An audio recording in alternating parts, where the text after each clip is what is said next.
Omukozi w'olukiiko lw'eggwanga olukulu Anita Amongo yabadde asuubira okuba omugenyi omukulu ku mukolo gwateekeddwa omubaka wa Bugabula South Henry Morris Kibalya mu disitulikiti y'e Kamuli okusobola okudduukira ebibiina by'abakyala, era Kamuli yabadde atimbiddwa ebipande ebyaniza Sipiika Amongo nga Mama Busoga omujja, ababaka ba Paalamenti okuva mu Busoga n'ebitundu ebirala ku ssaawa nga 7 ez'emisana bannyogoza oluvannyuma lw'okukabatema nti Sipiika yabadde afunye essimu okuva waggulu nga kigambibwa nti ebadde ya mukulembeze wa ggwanga ng'emuyimiriza Okulinnya Ekigere mu Kamuli. Oluvannyuma lw'omubaka omukyala wa disitulikiti y'e Kamuli era yaliko omukozi w'olukiiko lw'eggwanga olukulu Kadaga okwekubira enduulu nga wakanya obugenyi bwa Anita Amongo gwalumiriza okumulwanyisa.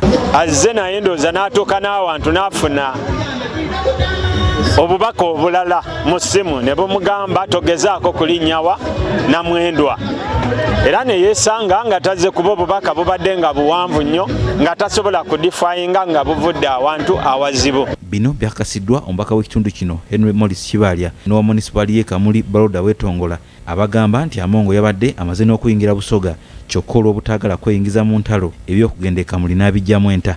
Abaseesaamu mwe bali boolaba abalina olutalo naye nammwe mukimanyi muli banamawulire mumanyi olutalo lwa sipiika we luli.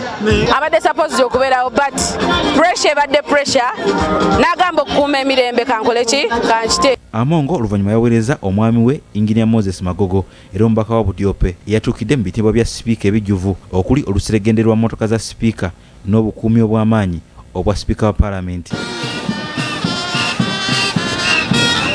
Omukolo gwakutte bbugumu omubaka Kibalya bwe yatandise okunyonyola akawonvu n'akagga ak'ensonga lwaki yasuddewo omuzadde we ow'ebyobufuzi Kadaga eyamwandako n'eddusu mu kalulu ka 2016 n'asalawo okolagana ne sipiika Anita Amongo obadde batali makambugu okuva mu kalulu obwa sipiika obwa Paalamenti mu 2021. Kadaga bana ezira yansinga amufiiririra, ezira nabona ezira yansinga amufiiririra.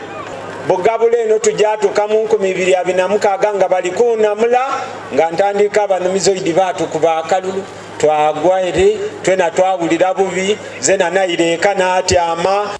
Yadde nga Kadaga mpaji nene mu byobufuzi bya Busoga, Kibalya yawuze nga watagenda kudda mabega. Olutalo lwenjingiridde ndutegeera kuba ndumanyi ebyentalo mbimanyi, olutalo ndumanyi si lwangu si lwa kusaagiramu, so manyi nti nja kuluwangula.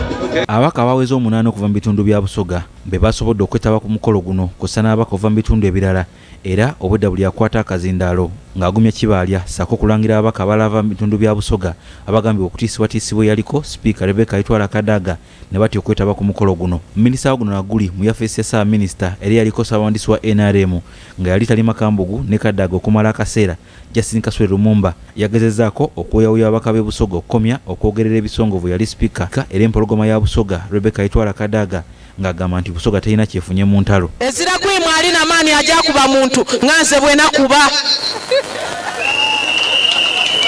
aye tiki tutwayiregala kitusigayiza twazingama getuli.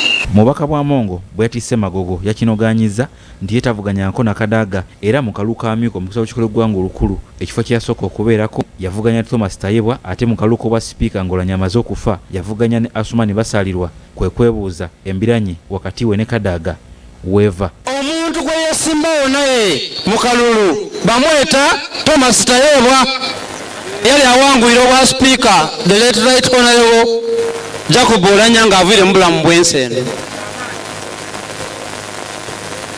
Right honorable Anita Amongo Magogo yesimbawo nabasaalirwa honorable basaalirwa okuva e Bugiri.